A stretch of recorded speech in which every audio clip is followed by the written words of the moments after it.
తెలంగాణ రాజకీయాలను కుదిపేస్తున్న phone tapping case ప్రస్తుతం కీలక మలుపులు తిరుగుతోంది. దర్యాప్తు సంస్థ సిట్ తన విచారణను వేగవంతం చేయడంతో తదుపరి నోటీసులు ఎవరికి అందబోతున్నాయనే అంశం రాష్ట్ర వ్యాప్తంగా చర్చనీయాంశమైంది. ఇప్పటికే హరీష్ రావు, కేటీఆర్ ను విచారించిన సిట్ నేడు మధ్యాహ్నం 3 గంటలకు సంతోష్ రావును విచారణకు రావాలని నోటీసులు ఇచ్చింది. మధ్యాహ్నం సంతోష్ రావు విచారణకు రానున్నారు. అయితే సంతోష్ రావు తరువాత ఎవరు అన్నది ఇప్పుడు హాట్ టాపిక్ గా మారింది. ఫోన్ ట్యాపింగ్ వ్యవహారం ఇప్పుడు అత్యంత కీలక దశకు చేరుకున్నట్లు స్పష్టమైన సంకేతాలు కనిపిస్తున్నాయి. నెక్స్ట్ టార్గెట్ మాజీ సీఎం కేసీఆరేనా అన్న చర్చ నడుస్తోంది. కీలక నేతల విచారణ ముగియడంతో తదుపరి అడుగు మాజీ ముఖ్యమంత్రి కేసీఆర్ వైపే ఉంటుందన్న ప్రచారం బలపడడం రాజకీయంగా సంచలనంగా మారింది.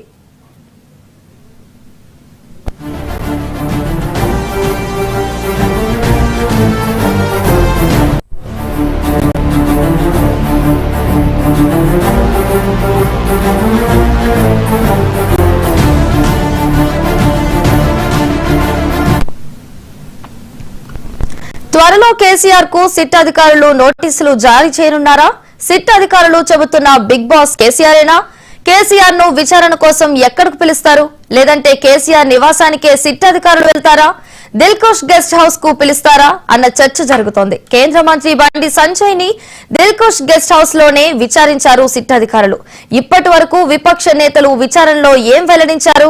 ఫోన్ ట్యాపింగ్ లో పాల్గొన్న అధికారుల నుండి సిట్ అధికారులు కీలక సమాచారాన్ని సేకరించారా అన్నది చర్చనీయాంశంగా మారింది. మరోవైపు సింగరేణి అక్రమాలపై మాట్లాడిన ప్రతిసారి తమ నేతలకు సిట్ నుంచి నోటీసులు వస్తున్నాయని బీఆర్ఎస్ నేతలు అంటున్నారు. సింగరేణి అక్రమాలపై ప్రజల దృష్టి మళ్లించేందుకు రేవంత్ ప్రభుత్వం తమకు సిట్ నోటీసులు ఇచ్చి డైవర్షన్ పాలిటిక్స్ చేస్తోందని బీఆర్ఎస్ నేతలు అంటున్నారు.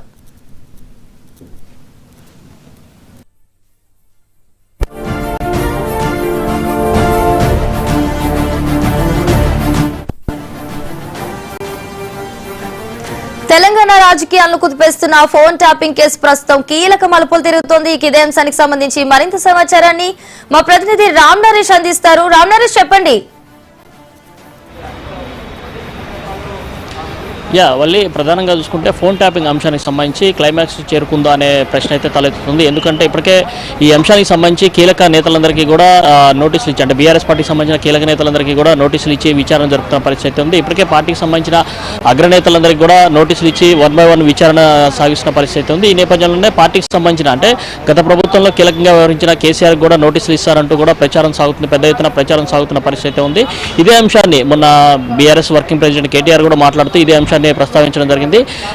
సింగరేణి బొగ్గు అంశానికి సంబంధించిన అంశాన్ని లేవనెత్తిన ప్రతిసారి పార్టీలో ఒక కీలక లీడర్కి నోటీసులు అయితే ఇస్తున్నాయి. ఈ నేపథ్యంలోనే హరీష్ రావుకి, అదేవిధంగా నాకు, అదేవిధంగా ఇప్పుడు సంతోష్కి, ఆ తర్వాత నెక్స్ట్ కేసీఆర్ కూడా ఇస్తారంటూ కూడా ఆయన కీలక వ్యాఖ్యలు చేశారు. అదే అంశానికి సంబంధించి కీలక చర్చలు అయితే కొనసాగుతున్నాయి. ఎందుకంటే సిట్ అధికారులు చెప్తున్న బిగ్ బాస్ కేసీఆర్ అయినా, కేసీఆర్ను నోటీసులు ఇచ్చి విచారిస్తారా ఏంటి అనే దానికి సంబంధించి ఒక చర్చ అయితే తీవ్రంగా జరుగుతున్న పరిస్థితి ఉంది. ఎందుకంటే ఇప్పటికే బీఆర్ఎస్ పార్టీకి సంబంధించిన మాజీ ఎంపీ సంతోష్ రావుకు సిట్ నోటీసులు జారీ చేసింది. ఈ రోజు మధ్యాహ్నం 3 గంటలకు ఆయన విచారణకు రావాలని చెప్పి పిలిచిన నేపథ్యంలో నెక్స్ట్ టార్గెట్ కేసీఆర్ అయినా అన్న ప్రచారం అయితే సాగుతున్న పరిస్థితి ఉందని చెప్పుకోవచ్చు. ఒకవేళ కేసీఆర్కి సిట్ నోటీసులు ఇస్తే విచారణకు ఫామ్ హౌస్కి వెళ్ళి విచారిస్తారా, లేకపోతే ఇక్కడ నందినగర్లో విచారిస్తారా, లేకపోతే దిల్కుష్ గెస్ట్ హౌస్లో విచారిస్తారా అనేది అయితే ఒక ప్రచారం పెద్ద ఎత్తున కొనసాగుతున్న పరిస్థితి ఉందని చెప్పుకోవచ్చు. ఎందుకంటే గతంలో కేంద్ర సహాయ శాఖ మంత్రిగా ఉన్న బండి సంజయ్ ఫోన్ ట్యాపింగ్ అంశానికి సంబంధించి దిల్కుష్ గెస్ట్ హౌస్లో విచారణ చేశారు. కాబట్టి అదే అంశానికి అంటే ఇప్పుడు ఈ అంశంలో కూడా కేసీఆర్, అంటే మాజీ ముఖ్యమంత్రిగా ఉన్నారు కాబట్టి ఆయనే దిల్కుష్ గెస్ట్ హౌస్లో విచారిస్తారా ఏంటనే దానికి సంబంధించి ఒక చర్చ అయితే జరుగుతుంది. అయితే ఇక్కడ బీఆర్ఎస్ పార్టీ మాత్రం దీన్ని తీవ్రంగా వ్యతిరేకిస్తున్న పరిస్థితి ఉంది. కావాలని చెప్పేసి దీనిపై దుష్ప్రచారం చేస్తున్నారు. లీకుల పేరుతో బీఆర్ఎస్ పార్టీని బదనాం చేసే ప్రయత్నం చేస్తున్నారంటూ కూడా బీఆర్ఎస్ పార్టీ నేతలంతా కూడా తీవ్రంగా విమర్శలు చేస్తున్న పరిస్థితి ఉంది. ఏదైతే సింగరేణి బొగ్గు గనులకు సంబంధించిన అంశం ప్రస్తావించిన ప్రతిసారి కూడా తమ పార్టీ నేతలందరికీ కూడా సిట్ నోటీసులు జారీ చేసి విచారణ పిలుస్తుందంటూ కూడా పార్టీకి సంబంధించిన నేతలంతా కూడా మండిపడుతున్న పరిస్థితి అయితే ఉందని చెప్పుకోవచ్చు. ఎందుకంటే మొదట సింగరేణి గనులకు సంబంధించిన అంశాన్ని హరీష్ రావు లేవనెత్తారు. ఆ రోజు ఆయన మార్నింగ్ దీని అంశంపై మాట్లాడిన తర్వాత ఆయనకు సాయంత్రమే సిట్ నోటీసులు జారీ చేయడం జరిగింది.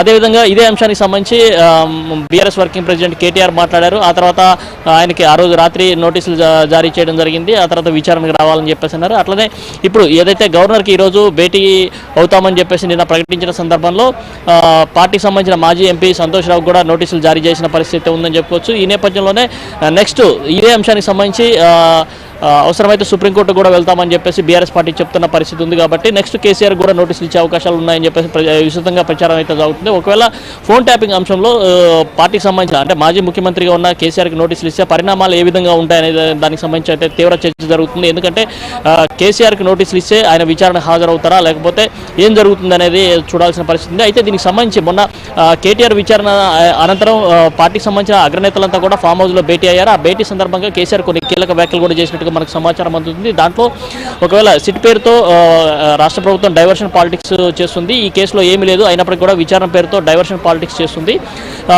నాకు నోటీసులు ఇచ్చిన విచారణ ఎదుర్కొనేందుకు సిద్ధంగా ఉన్నట్టు కూడా కేసీఆర్ చెప్పినట్టుగా సమాచారం అయితే ఉంది. ఈ నేపథ్యంలో పార్టీ నేతలంతా కూడా ఈ ఫోన్ ట్యాపింగ్ అంశాన్ని పక్కన పెట్టి ఏదైతే సింగరేణి బొగ్గు గనులకు సంబంధించిన అంశం ఏదైతే ఉందో దాన్ని ప్రజల్లోకి పెద్ద ఎత్తున తీసుకువెళ్ళాలి, అదేవిధంగా మున్సిపల్ ఎన్నికలకు సంబంధించిన అంశంపై పార్టీ నేతలంతా కూడా దృష్టి పెట్టాలని చెప్పేసి కేసీఆర్ చెప్పిన పరిస్థితి ఉంది. ఎందుకంటే రాష్ట్రంలో డైవర్షన్ పాలిటిక్స్ జరుగుతున్నాయి కాబట్టి అందులో భాగంగానే ఏదైతే ఇప్పుడు ప్రస్తుతం సింగరేణి బొగ్గు గనులకు సంబంధించిన అంశాన్ని తెరపైకి తీసుకురావడంతో సిట్ నోటీసుల పేరుతో విచారణలకు పిలుస్తున్నారు. దీన్ని పట్టించుకోవద్దంటూ కూడా పార్టీ నేతలకు కేసీఆర్ సూచించినట్టుగా తెలుస్తుంది. అయితే మొత్తంగా చూస్తే ఇప్పుడు ఫోన్ ట్యాపింగ్ అంశంలో పార్టీకి సంబంధించిన నేతలను వరుసగా విచారణ పిలుస్తున్న నేపథ్యంలో ఏం జరుగుతుంది అంటే ఇప్పటివరకు విచారించిన అధికారులు అంటే పార్టీకి సంబంధించిన నేతలను విచారించారు, వాళ్ళకి సంబంధించి ఏమి వివరాలు వెల్లడయ్యాయి ఏంటనే దానికి సంబంధించి బయటపడతారా లేకపోతే అదేవిధంగా అధికారులు గతంలో ఏదైతే ఫోన్ ట్యాపింగ్ అంశానికి సంబంధించిన అధికారులు ఎవరైతే ఉన్నారో వాళ్ళ విచారణ సందర్భంగా ఏమైనా ఆధారాలు లభించాయి ఏంటి అనే దానికి సంబంధించి ఏమైనా బయటపడతారా లేదా చూడాల్సిన పరిస్థితి ఉందని చెప్పుకోవచ్చు. ఎందుకంటే ఫోన్ ట్యాపింగ్ అంశానికి సంబంధించి ఇప్పటికే సిట్ రెండోసారి ఏర్పాటు చేసిన తర్వాత కొంత దూకుడుగా వ్యవహరిస్తున్న పరిస్థితి ఉంది. ఈ నేపథ్యంలోనే